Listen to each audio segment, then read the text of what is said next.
মিসওয়াক সাধারণ একটি গাছের ডাল মনে হলেও আধুনিক ডেন্টিস্ট্রি একে বলছে এক বিস্ময়কর প্রাকৃতিক টুথব্রাশ।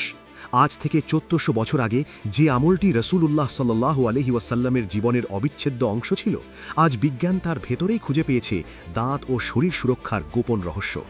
সহিহ বুখারীর হাদিসে এসেছে, রসূলুল্লাহ সাল্লাল্লাহু আলাইহি ওয়াসাল্লাম বলেছেন, আমার উম্মতের জন্য যদি কঠিন মনে না করতাম তাহলে প্রত্যেক সালাতের সাথে তাদের মিসওয়াক করার হুকুম করতাম।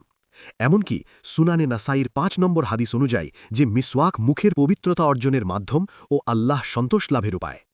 আধুনিক বিজ্ঞান বলছে মিসওয়াকে রয়েছে সিলিকা, সালফার এবং ভিটামিন সি এর মতো ১৯টি কার্যকরী উপাদান।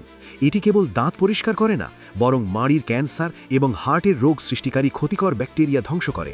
এর প্রাকৃতিক ফাইবার দাঁতের এনামেল রক্ষা করে এবং মুখের পিএইচ ব্যালেন্স ঠিক রাখে, যা বাজারের দামি টুথপেস্টের চেয়েও বেশি কার্যকর ও নিরাপদ। গবেষণায় দেখা গেছে নিয়মিত মিসওয়াক করলে মস্তিষ্কের স্নায়ু সচল থাকে এবং এটি হজম শক্তি বাড়াতেও সাহায্য করে। নবীজির এই ছোট্ট একটি আমল আসলে পুরো শরীরের জন্য এক প্রাকৃতিক শিল্ড বা ঢাল। ভাবা যায়, যা আজ বিশ্বের নামিদামি ডেন্টিস্টরা পরামর্শ দিচ্ছেন তা ছিল আমার নবীজির অন্যতম প্রিয় সুন্নাহ।